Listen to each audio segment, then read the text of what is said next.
횟집 소녀와 물의 철학. 탈레스와 나누는 물의 대화. 탈레스의 생애와 철학 그리고 그의 사상을 계승한 철학자들. 1. 탈레스의 생애 기원전 624년경 546년경. 탈레스 THALES는 고대 그리스 철학의 아버지로 불리며 서양 철학 사상 최초의 철학자로 여겨진다.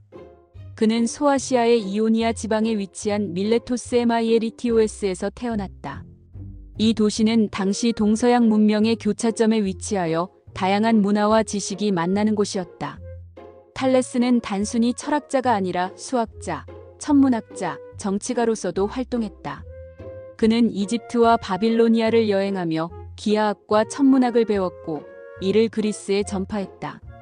특히 그는 기원전 585년 5월 28일에 일어난 일식을 예측한 것으로 유명하다.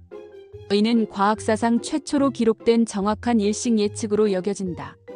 정치적으로도 탈레스는 뛰어난 통찰력을 보였다.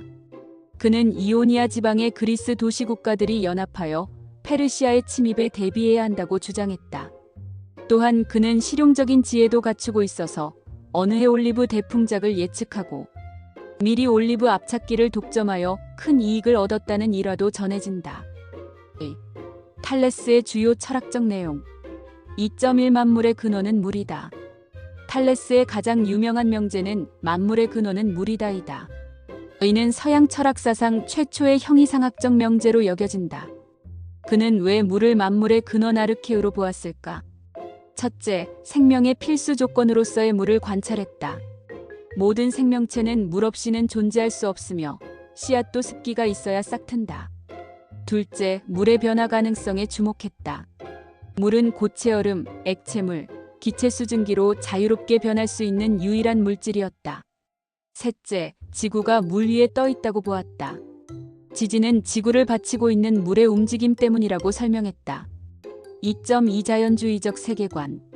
탈레스는 자연현상을 신화적 설명이 아닌 자연 자체의 원리로 설명하려 했다.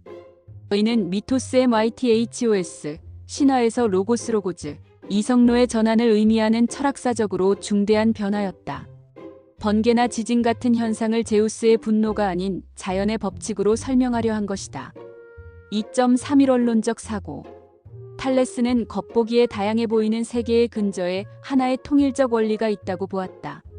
이는 서양 철학의 근본적 질문인 다양성 속의 통일성을 최초로 제기한 것이다.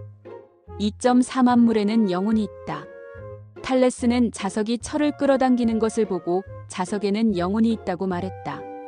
이는 만물의 어떤 생명력이나 운동 원리가 내재한다는 생각으로 후의 아니미즘 애너미즘의 철학적 근거가 되었다. 3. 탈레스 철학을 계승한 후대 철학자들. 3.1 밀레토스 학파의 계승자들. 아낙시만드로스 기원전 61만 546년경. 탈레스의 직제자인 아낙시만드로스는 스승의 사상을 발전시켰다. 그는 만물의 근원을 물이 아닌 아페이론 무한자이라고 했다.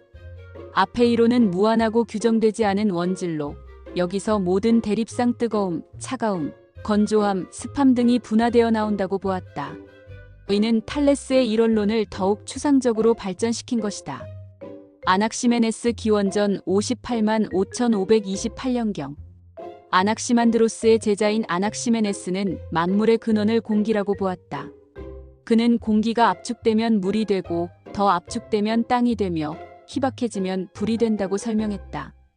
이는 탈레스의 물 철학을 계승하면서도 변화의 메커니즘을 더 구체적으로 설명한 것이다. 3.2 헤라클레이토스 기원전 53만 5475년경. 에페소스의 헤라클레이토스는 만물은 흐른다는 유명한 명제로 탈레스의 사상을 계승했다. 그는 만물의 근원을 불이라고 보았지만 탈레스처럼 하나의 원소에서 모든 것이 나온다고 생각했다. 특히 그의 로고스 개념은 탈레스가 추구한 자연의 통일적 원리를 더욱 발전시킨 것이다. 헤라클레이토스는 같은 강물에 두 번 발을 담글 수 없다고 하여 만물의 끊임없는 변화를 강조했다. 이는 탈레스가 물의 변화 가능성에 주목한 것과 같은 맥락이다. 3.3 엠페도클레스 기원전 49만 2432년경. 엠페도클레스는 탈레스의 이론론을 사원론으로 발전시켰다. 그는 물, 불, 공기, 흙의 네 원소가 만물의 근원이라고 보았다. 비록 물만을 근원으로 보지는 않았지만 물을 네 근본 원소 중 하나로 인정함으로써 탈레스의 통찰을 부분적으로 계승했다. 3.4 데모크리토스와 원자론자들 기원전 46만 370년경. 데모크리토스의 원자론은 겉보기에 탈레스와 다르지만 근본적으로는 같은 정신을 계승했다. 만물을 더 이상 분할할 수 없는 최소 단위인 원자로 설명하려 한 것은 탈레스가 다양한 현상을 하나의 원리로 설명하려 한 것과 같은 시도였다. 3.5 아리스토텔레스 기원전 38만 4322년. 아리스토텔레스는 형이상학에서 탈레스를 철학의 창시자로 높이 평가했다. 그는 탈레스가 최초로 물질적 원인 머티리얼 카즈를 추구했다고 보았다. 아리스토텔레스 자신의 사원소설물 불, 공기, 흙에서도 물은 중요한 위치를 차지했다. 3.6 스토아 학파. 스토아 철학자들은 만물의 근원을 푸네우마기울라고 보았지만 이것이 물질적이면서 동시에 정신적이라고 생각했다. 이는 탈레스의 만물에는 영혼이 있다는 사상과 연결된다. 3.7 신플라톤주의. 플로티노스를 비롯한 신플라톤주의자들은 일자에서 모든 것이 유출된다고 보았다. 이러한 이론론적 사고는 탈레스의 영향을 받은 것으로 볼 수 있다. 4. 현대적 계승. 4.1 독일 관념론. 헤겔은 탈레스를 철학사의 출발점이라고 평가하며 자신의 절대정신 개념에서 탈레스의 이론론적 사고를 계승했다. 4.2 현대과학. 현대 물리학의 만물 이론시리 어브 에브리싱 추구는 탈레스가 하나의 원리로 모든 것을 설명하려 한 정신과 일맥상통한다. 또한 생명과학에서 물의 중요성에 대한 현대적 이해는 탈레스의 직관이 얼마나 탁월했는지를 보여준다. 4.3 환경철학. 20세기 후반 등장한 환경철학에서 물의 소중함을 강조하는 것은 탈레스 철학의 현대적 부활로 볼 수 있다. 특히 가이아 가설과 같은 지구 전체를 하나의 생명체로 보는 관점은 탈레스의 생각과 유사하다. 결론. 탈레스의 만물의 근원은 물이다라는 명제는 단순해 보이지만 서양 철학의 모든 근본 문제를 내포하고 있다. 다양성과 통일성의 문제, 변화와 불변의 문제, 물질과 정신의 문제 등이 모두 여기서 시작되었다.